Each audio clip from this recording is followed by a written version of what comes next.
So we have three incredible poets on stage this afternoon. One of them is not going to be reading her poetry. She's going to be chairing the conversation. That's Shivanee. I'm just going to let Shivanee do all the intros so I can get off stage and get this started as soon as possible. I just want to say how absolutely thrilled we are to have Nicole Sealey and Danez Smith at the NGC Bocas Lit Fest this year.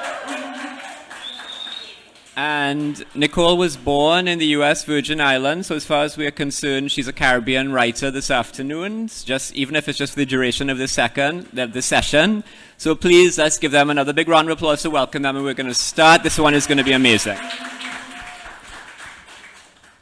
Good afternoon, everyone. There are two incredible poets up here, and one pretty tired poet. That's me.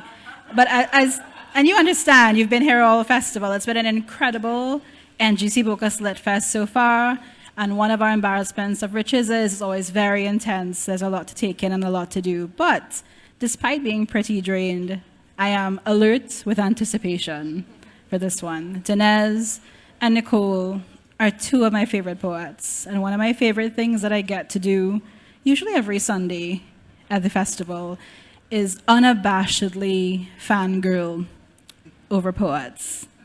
People have said you should stop fangirling. No, not going to happen. So Danez and Nicole will read from their work, and then we will get into a conversation. There will be time for questions from the audience, and they will close with a brief reading. I'm going to introduce them in the order in which they're coming to the mic. So first we have Nicole Sealey. As Nicola said, born in the U.S. Virgin Islands, she's the author of the poetry collection Ordinary Beast, finalist for the 2018 Penn Open Book Award and the 2018 Hurston Wright Legacy Award. She is the executive director at the Cave Canem Foundation and a 2019 to 2020 Hodder Fellow at Princeton University.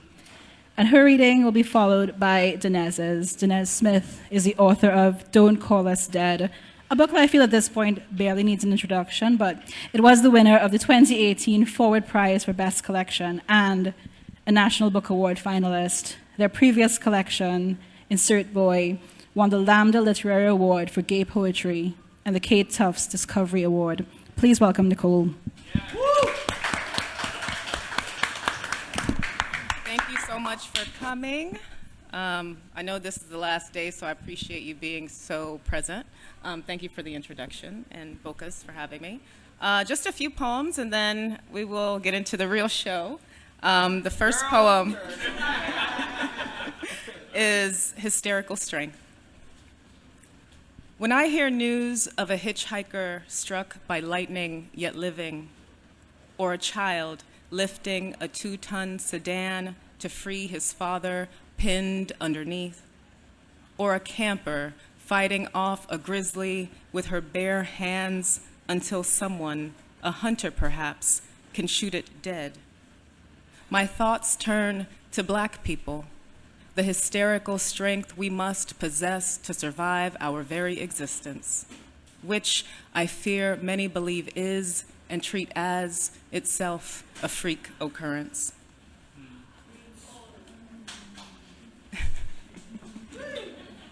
All right. This next poem is in defense, no, not that one. One second.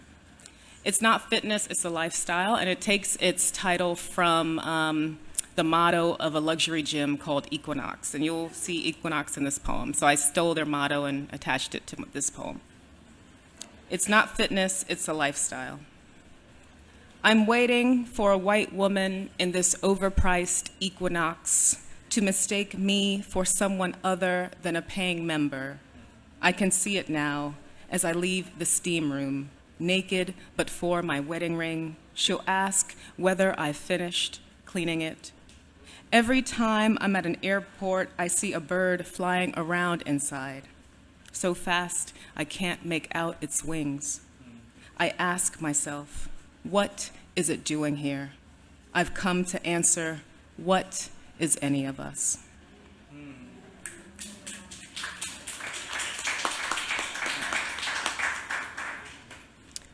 This next poem was inspired by a work of art by the artist Thomas Hirshhorn, and it's called Candelabra with Heads. What it is like 8 mannequins wrapped in brown duct tape and lifted up on a wooden structure. So this poem was inspired by that work of art. Make sense? Yeah. Cool. Candelabra with heads. Oh, one more thing. So the structure of this poem, the third and fourth stanzas are the reverse of the first and second, and the last stanza is essentially the thesis question of the poem. Candelabra with heads. Had I not brought with me my mind, as it has been made, this thing, this brood of mannequins, cocooned and mounted on a wooden scaffold, might be 8 infants swaddled and sleeping, might be 8 fleshy fingers on one hand, might be a family tree with 8 pictured frames. Such treaties occur in the brain. Can you see them hanging? Their shadow is a crowd stripping the tree of souvenirs. Skin shrinks and splits. The bodies weep fat the color of yolk. Can you smell them burning? Their perfume climbing as wisteria would a trellis. As wisteria would a trellis burning, their perfume climbing, fat the color of yolk, can you smell them? Skin shrinks and splits, the bodies weep.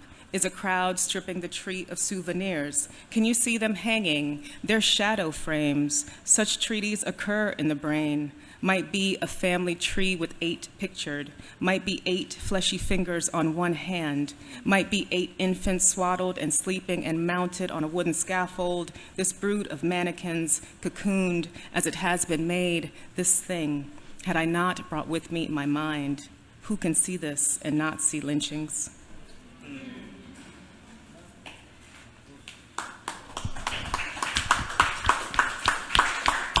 Y'all are so generous, thank you. My last poem is inspired by the last poem I read, Candelabra with Heads.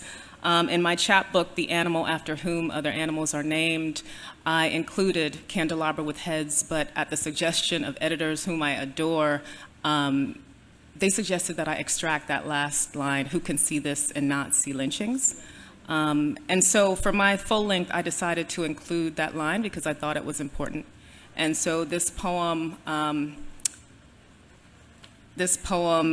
just speaks to that impulse for me to include it in the full length. In defense of Candelabra with Heads. If you've read the Candelabra with Heads that appears in this collection and the one in The Animal, thank you. The original, the one included here, is an example, I'm told, of a poem that can speak for itself, but loses faith in its ability to do so by ending with a thesis question. Yeats said a poem should click shut like a well-made box. I don't disagree. I ask who can see this and not see lynchings, not because I don't trust you, dear reader, or my own abilities. I ask because the imagination would have us believe, much like faith, faith the original candelabra lacks in things unseen. You should know that human limbs burn like branches and branches like human limbs.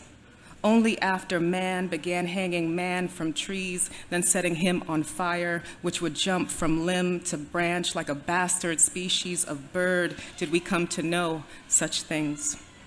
100 years from now, October 9, 2116, 8:18 p.m., when all but the lucky are good and dead, may someone happen upon the question in question.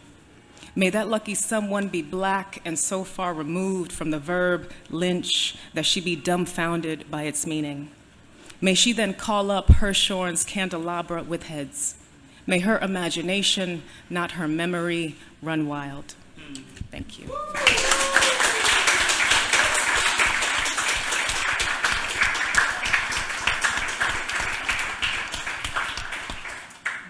I love Nicole's poem so much. I have many text conversations with friends about how she wrote a perfect book.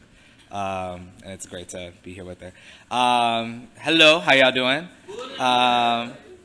It's been a pleasure to be here at Bocas. There is a grand reputation that precedes it, and it's been really a blessing to to experience it. It's been better than I imagined. And y'all good folks on this island. And, you know, if y'all will have me, I will gladly immigrate. Okay. I can't find the poem I want to do, but I think I have it memorized. So we'll try it from here. So as you know, America elected a very silly Lucifer for president a couple years ago. But this thing happened, while I think nothing good has happened from his presidency, where we started calling like everything else our president for a little bit when he got inaugurated. It would start when we would like see pictures of like Obama in like an open shirt and some shorts on a beach somewhere and be like, nothing but respect for my president. I hope he's relaxing. Or we'd see like a picture of Rihanna somewhere and be like, nothing but respect for my president. I can't wait for her furniture line. Or you just like eat like a very like tasty pork chop and be like, nothing but respect for this very delicious ass president. And so I'm a poet, so when I like something I tend to write about it. And so I started trying to catalog all the presidents in my life after I met this really amazing 11-year-old at a workshop one day named Jonathan. And so he inspired this poem that goes some other places. Okay, it's called My President. Today I elect Jonathan, 11 and already making roads out of water. Young genius, blog writer, little community activist, curls tight as pinky swears, black as my nation. I trust the world in his tender, blooming hands. I trust him to tell us which rivers are safe to drink and which hold fish like a promise.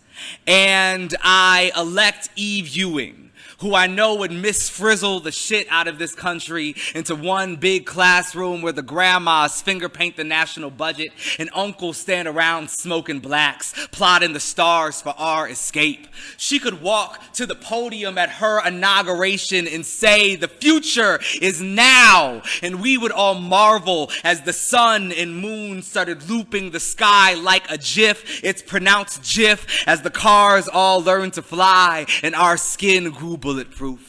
And Colin Kaepernick is my president, who kneels on the air, bent towards a branch, throwing apples down to the children and vets. And Rihanna is my president, her walking out of global summits with a wine glass still in hand, our taxes returned in gold to dust our faces into coins. And my mama is my president, her grace stunts on amazing brown hands, breaking brown bread over mouths of the hungry until there are none unfed. And my grandma is my president, and her cabinet is her cabinet, cause she knows to trust what the pan knows, how the skillet wins the war. And the man I saw high kicking his way down the river, he too is my president. And the trans girl making songs in her closet, spinning the dark into a booming dress, she too is my president. And Shonda Rhimes is my president, and Nate Marshall is my president, and Cardi B is my president, and the boys outside the grocery store selling candy for a possibly fictional basketball team, they too are my presidents. And the bus driver who stops after you yell, wait, only twice is my president. And dude at the pizza spot who is down to give you a free slice if you are down to wait for him to finish the day's fourth prayer, he too is my president. And my auntie, only clean for a few months, but clean, she is my president. And my neighbor who holds the door open when my arms are full of laundry is my president. And every head nod is my president. And every child singing summer with a red sweet tongue is my president. And the cooks and the birds and the single moms especially, and the weed dealers and the teachers and the meter maids who let you slide especially, and the nurses' swollen feet and the braiders' exhausted hands, and the bartender and Beyonce and all her kids, and the rabbi and the sad girl and the leather daddy who always stops to say good morning, and the boy who was crying on the train, and the grandma who rubbed his back, and the uncle who offered him water, and the drag queen who began to hum, oh, my presidents, my presidents, my presidents, my presidents, show me to your nation. My only border is my body. I sing your names, your names, my mighty anthem.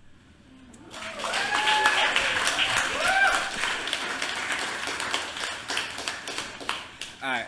Are y'all familiar with the product known as Vaseline? Yeah. Word. Cool. It's very important where I come from in the winter states, you know. Your mom slathers it on your face so you don't look ashy when you get to school. But this is about, so this is called A Note on Vaseline. It's about a time in my life when Vaseline was very important around the ages of like 11, 12, 13, 14. Before lubricant, there was Vaseline. Okay. All right. A note on Vaseline.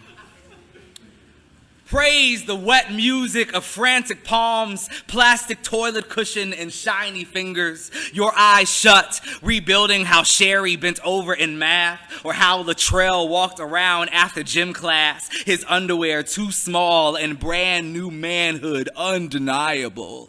Praise the endless tub of grease. It's been the same empty, but not empty your whole life. This very same Vaseline you're using to polish your favorite body part was used by your mama to slick her face when Miss Latrell from over on Hegg Street called her a frog-eyed bitch back in '76. The same grease your auntie used to make a disco ball of her small brown mouth when she decided it was time to put it on Craig at the skating rink. This same family-sized tub has been young with all your elders. It soothed grandpa's gout, grandma's fire burns, and Saturday morning bruises. Praise petroleum. How oily and blessed the space between your fingers. That supple blade between index and thumb sends you to the guts of stars. Remember this grip. When men use the stuff to prepare you for their want, when they leave you throbbing, tender, whistling from the wrong mouth. All your bones replaced by yolks. You will never have enough spit, and this is how men will want you always. Slug, slime, slick of a man. Twitching tunnel of left hands. All right. Sex. All right. Cool. All right. All right, cool. All right, so this last poem, more sex. Sometimes I think, like, I really like this poem. I don't think it makes the most sense until it gets to the middle of itself, where it kind of figures itself out a little bit. So what was happening in this poem? So I was living in Oakland, in California at the time, and there had been a lot of just unrest in the community, both from police shootings of like unarmed black people, and also from cops getting off for the murders that they committed, which is kind of a second death. It's just been a very turbulent time in Oakland. And then one night I was in my house, probably writing or something like that, and it was like 10 p.m. and I got a what's up text, which at 10 p.m. means only one thing. And so I started riding my bike to this booty call. And along the way, this is the research. And along the way, it just felt like everything that had been going on in the city had been swept away. Like every black person, it felt like in the world, was just like out on their lawns, barbecuing, partying, having a good time, and just like sort of the intense pain that had been laid over the city felt like it had kind of been swept away for at least a little bit. And then I had some good sex, and then I wrote a poem. So here's that poem. All right. Tonight in Oakland, I did not come here to sing you blues. Lately, I open my mouth and out comes marigolds, yellow plums. I came to make the sky a garden. Give me rain or give me honey, dear Lord. The sky has given us no water this year. I ride my bike to a boy. When I get there, what we make will not be beautiful or love at all, but it will be deserved. I've started seeking men to wet the harvest. Come. Tonight, I declare we must move instead of pray. Tonight, east of here, two men, one dressed in what could be blood and one dressed in what could be blood before the wound meet and mean mug. And God, tonight, let them dance. Tonight, guns don't exist. Tonight, the police have turned to their God for forgiveness. Tonight, we bury nothing. We serve a God with no need for shovels. God with a bad hip and a brother in jail. Tonight, the prisons turn to tulips, and prisoner means one who dances in a yellow field. Tonight, let everyone be their own Lord. Let wherever two people stand be a reunion of ancient lights. Let's waste the moon's marble glow, shouting our names to the stars until we are the stars. Oh, precious God, oh, sweet black town, I am drunk and I thirst. When I get to the boy who lets me practice hunger with him, I won't give him the name of your newest ghost. I will give him my body, and what he does with it is none of my business. But I will say, look, I made it a whole day. Still, no rain. Still, I am without exit wound. And he will say, tonight, I want to take you how the police do, unarmed and sudden.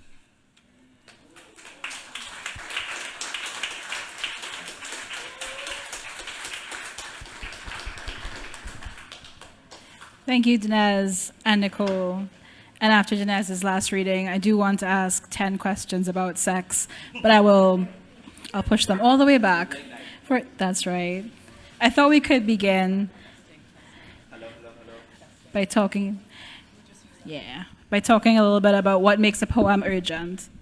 It's easy to think that the times we're living in are the worst, most fucking disastrous of times, but times have always been pretty fucking disastrous. And how do you shape the urgency in the poems you're making now, or the poems you've made in these books? When do you know a thing is super urgent and therefore must be written about? I think for me, I am relieved by, I'm grateful to have come in through poetry, through spoken word, because I think it necessitated the idea of an artist and community for me from the very start. And so while there are things that in my life, in my world, in my country, my neighborhood that feel urgent, I don't feel the pressure that I am the only one to address those urgencies, because I exist in such a great constellation of poets who pay attention. And so I know that sometimes I'm not the one to write it.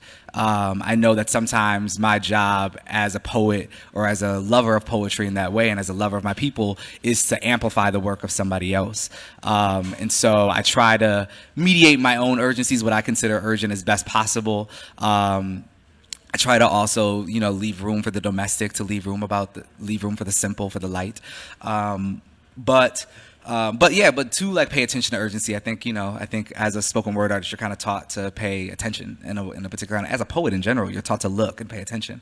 And so I try to do my own attention seeking, and hopefully that when there are things that I consider urgent, if I know other poets who are writing to those urgencies, sometimes I just leave it to them because they can do it better than I can, and I just want to be there on the other side to help amplify that work.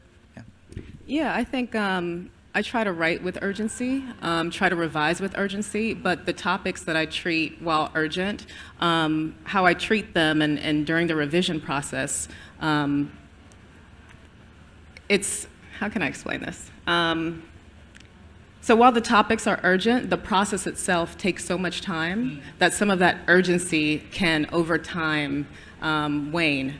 And so how do I keep the urgency throughout the process, right? And that, I think, boils down to issues of craft, using language that speaks to urgency, treating timely subjects. But to me, the only urgent thing is action. And so while I believe that poems can inspire, I don't necessarily think that poems are the only things that can treat the problem. And so I believe in action as the only urgent measure.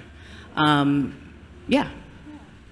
I think it's really interesting. We've just had a talk before about border crossings persisting through generations of writers, ones with whom you might not think you have an affinity until you do. And right now, as we know, borders in the United States are brutally militarized.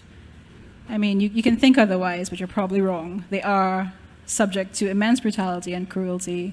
And has it felt urgent to you to respond to that, either in poems or in action or in service, or all three?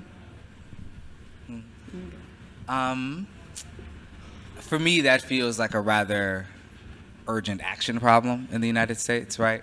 I live rather far from the border, and so a lot of that comes through donating, from trying to support like local immigration organizations and trying to put my body in use when I can in Minnesota, and also once again I think like trying to clear space for somebody else to have that story, right? I think it's important that we all are paying attention to the border. I think the border has showed up in some of my work more recently, but also really trying to amplify the voices of like immigrant writers, of Chicano and Mexican American writers who are really trying to speak to that, to Indigenous American writers who are living on that land and trying to speak to that journey, trying to support them. But for me, it feels like more of a step of action.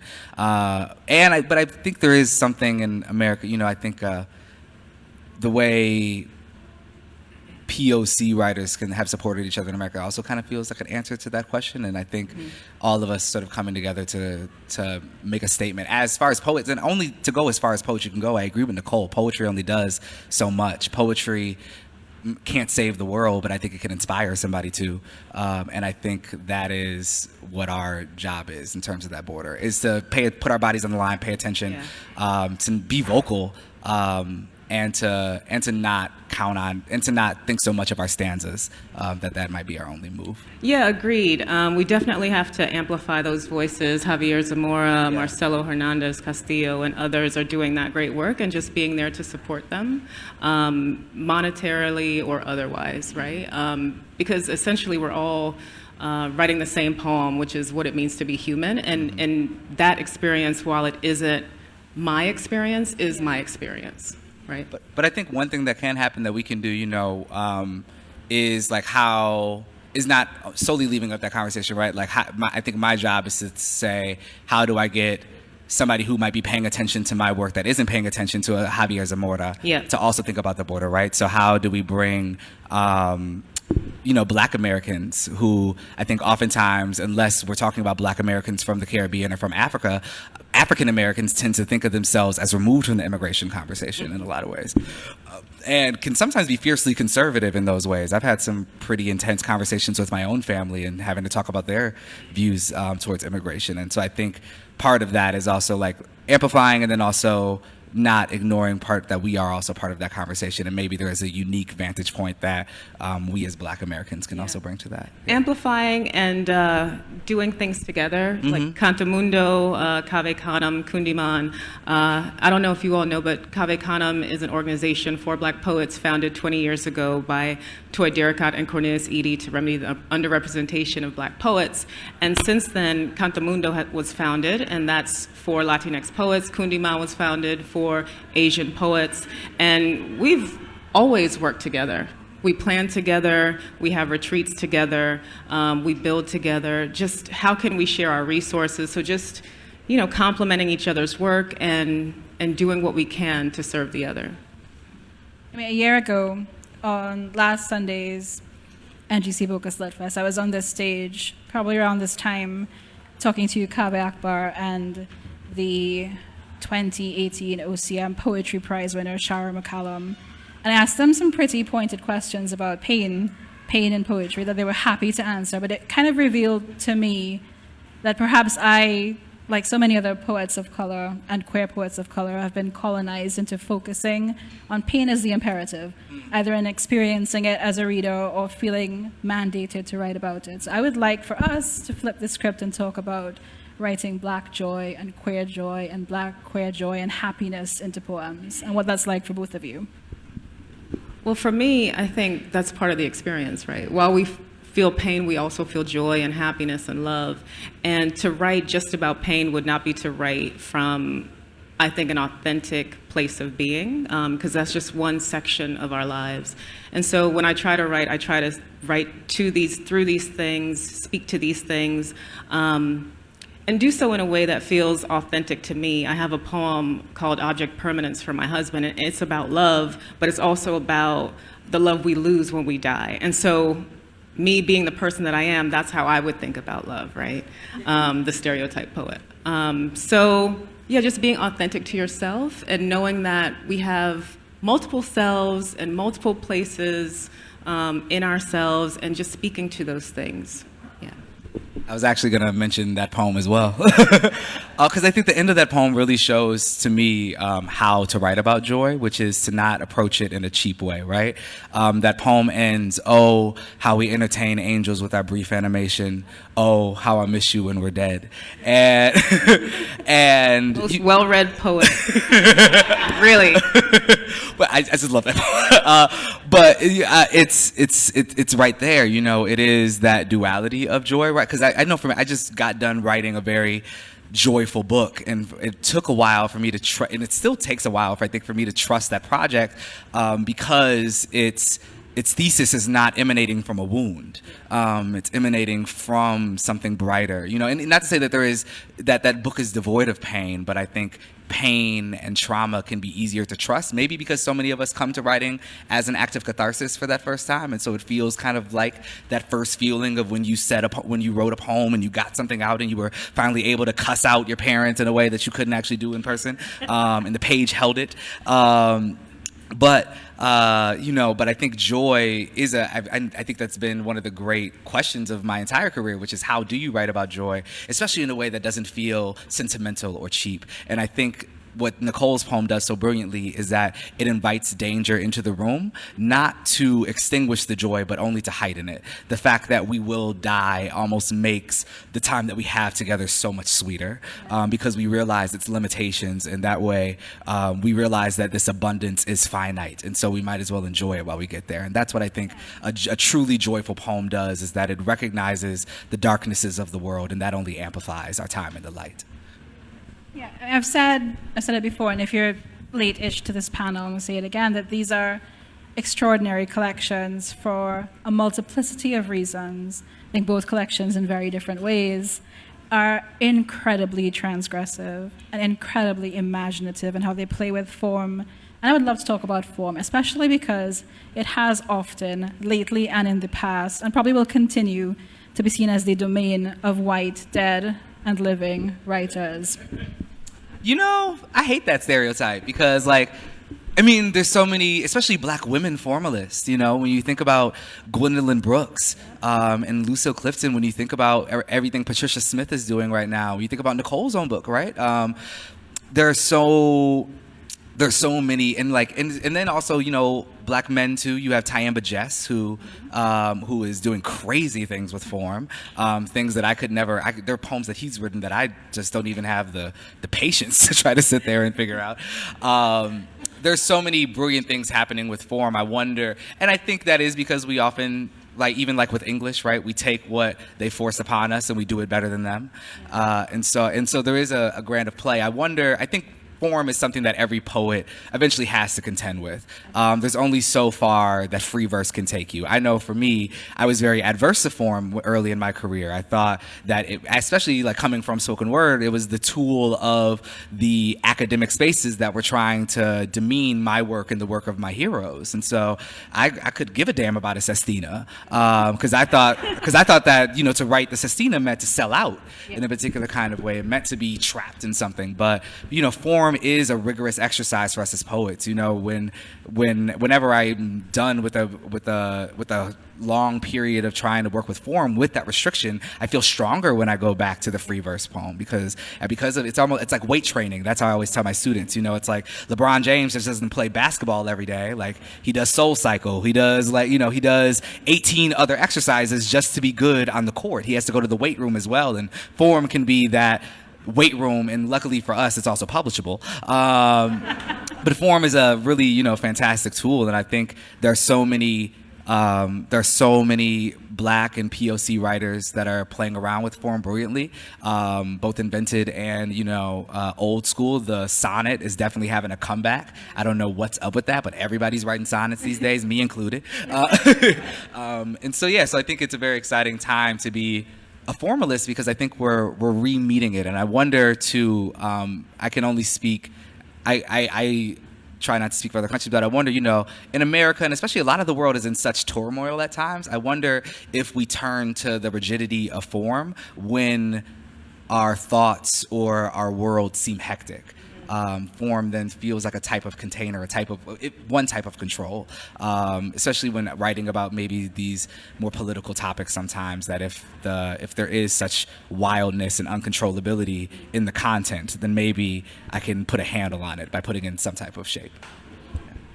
I think since we write in seclusion, at least for me, I didn't understand that my work was in conversation with years before me, years after me, during all these things. But once I realized that art doesn't belong to anyone, and so too form does not belong to anyone, it's mine to do with what I want. So I just try to own these things because, again, they belong to me, as well they belong to you. So. Yeah, and I would like to recognize two incredible Caribbean formalist poets in the audience, Candelabra Lubrin and Andre Bagu. And so I think it's a way in which, and yes, please give them a clap. Yeah.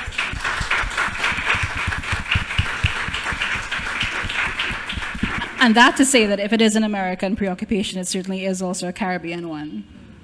And I believe before I ask my 10 questions about sex, we should probably open to the audience. There's a roving mic. Yep.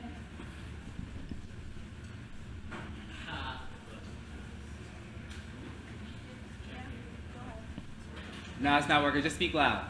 Start talking. Projecting. Okay, just an open question for both of y'all.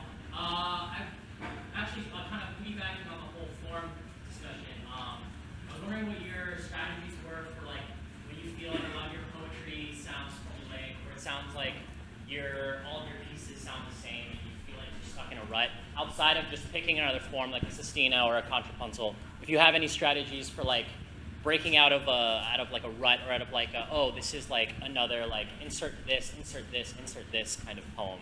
If you have any ideas for finding that style or originality. I would suggest reading widely, reading all the books that you can, and also just writing through what you think what you think you've been doing. Because on the other side of that is probably something very new.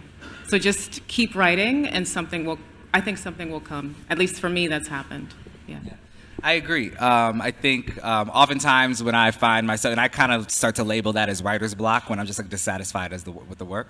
I wonder. I think sometimes taking a break from writing for a little bit can also be good. To spend some time not only reading but taking in other types of art, going to the museums and the galleries, taking in new music, watching things you haven't seen before, returning to the pieces of art that have inspired you in the first place, and maybe trying to answer back to those pieces a little bit, right? So maybe using that as an act of ekphrastic work, or speaking back to things to try to generate some language that is not solely coming from you as a source, but is, reflecting back something else. And I think, we say great artists steal all the time. I think imitate, just think about the voices that excite you by how wildly different from you they are. I think I recall the first time I encountered Harriet Mullen's work. I didn't know what the hell was going on with it, and it scared me. And my first I was like 19 when I first read her work, was to dismiss it. I was like, I don't know why you made me read this to my professor. This is bullshit. It's not good poetry, blah, blah, blah. And a couple more years later, after I think read enough to stand up to Harriet Mullen, I was impressed by the wildness in her work and could finally see the logic within it. And I spent some time trying to just see if, not a whole poem, if I could start the poem as Harriet might start a poem, right? To use some of that logic that I was seeing in her work that felt so different than my natural logic, if only as a key into the poem. Eventually myself might click in somewhere in there, but to try to, walk a stanza in somebody else's shoes, I don't think is a bad idea. Yeah.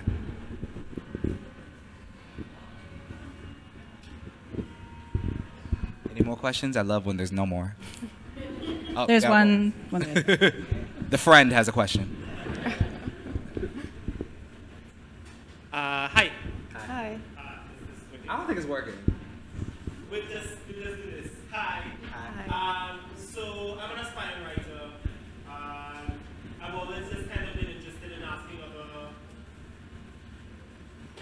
other poets what is their kind of process and personal rule about creating content. And that is to say, like how do you make sure that you are like making more things that you're consuming from other people or just like from the world? Making more things in your And I was wondering whether you all have any kind of personal like thoughts or feelings about making sure that you're making just as much as you're consuming from other folks. I don't know if I want to make as much as I'm consuming. That's a lot of consumption. If I made as much as I consumed, I don't think my work would be as good as it is. So yeah, I think time spent on a poem, the more time I spend anyway on a poem, it gets better. And so I don't think it's the quantity but the quality of the work that you should be concerned with. What was the first part of your question?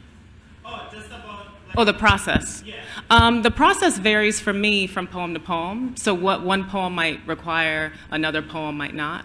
One poem required me to go to Home Depot and buy a orchid and put it on my desk and look at it, right? Another poem wouldn't require that. So again, it's just poem to poem for me. Agreed. Yeah, I don't like putting. I actually think it should be an imbalance. I think the way it was put to me when I was coming up was you should be taking in 3 or 4 or 5 times as much art as you are outputting. Yeah. And I think it's even more than that, right? I mean, you think about it. If you're trying to be equal, if I read 20 books a year, that means I gotta write 20 books a year. God damn! I don't have that. I don't have the strength or the time or the want to do that. And so I think it actually should be an imbalance. You should be taking in more work than you're outputting. You should be paying attention. And I think maybe start to divorce yourself from that productivity monster. If you feel like if you're not always having some project that you can work on, it's okay just to live in your work for a little bit. It's okay just to follow your most innocent intentions without a goal of a manuscript or a collection or something like that being along the way. It's okay to just be. It's okay to say, and and it's okay to walk away from writing. I've had periods, I used to write furiously every day, a couple poems a day, at least a poem a day, or at least a couple lines a day or something like that. And then I hit a point where it was a week in between poems and a month in between poems and sometimes a season in between, really feeling like I was producing something that I was proud of, or even the poems themselves started taking longer, right? It wasn't just, typing it up and then spending some time editing it and then doing something with it. But it was, some poems take 10 minutes, some poems take 10 years. Yeah. And having the room for that patience with your work and yourself, so you're not just making work for the fact of saying you're making work, I think is a good thing to swallow. Give your work the patience that you would want somebody to give you in whatever field. Your work deserves as much time as you do. So, yeah. I think that's an excellent note to invite Danez and Nicole to share one more poem each from their books. Is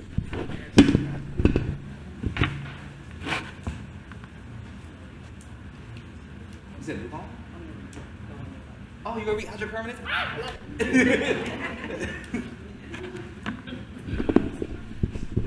This is Object Permanence for my husband and Danez. Just to be clear, that is not a marriage I wouldn't mind joining in on. We wake as if surprised the other is still there, each petting the sheet to be sure. How have we managed our way to this bed, beholden to heat like dawn indebted to light? Though we're not so self-important as to think everything has led to this, everything has led to this. There's a name for the animal love makes of us. Named, I think, like rain for the sound it makes. You are the animal after whom other animals are named. Until there's none left to laugh, days will start with the same startle and end with caterpillars gorged on milkweed. Oh, how we entertain the angels with our brief animation. Oh, how I'll miss you when we're dead. God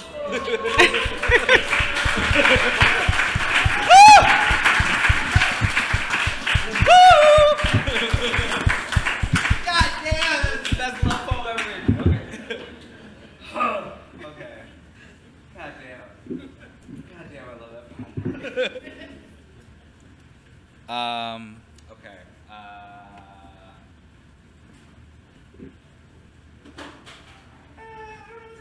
Okay. this is about being 13 and almost gay. It's called Last Summer of Innocence. There was Noella who knew I was sweet, but cared enough to bother with me that summer when nobody died except for boys from other schools, but not us, for which our mothers lifted his holy name and even let us skip some Sundays to go to the park or be where we had no business being, talking to the girls who had no interest in us, who flocked to their new hips, dumb birds that we were, nectar high and singing all around them, preening waves all day, white beater in our best basketball shorts, the flyest shoes our mamas could buy hot, line up fresh from someone's porch, someone's uncle cutting heads round the corner, cutting eyes at the mothers of the girls that I pretended to praise. I showed off for girls, but stared at my stupid, bony crew. I knew the word for what I was, but couldn't think it. I played football and believed its salvation, its antidote. When Noella and them didn't come out, and instead we turned our attention to our wild legs, narrow arms, and pigskin, I spent all day in my brother's arms and wanted that to be forever. Boy after boy after boy after boy, pulling me down into the dirt. Can we have another big round of applause for Danez and Nicole?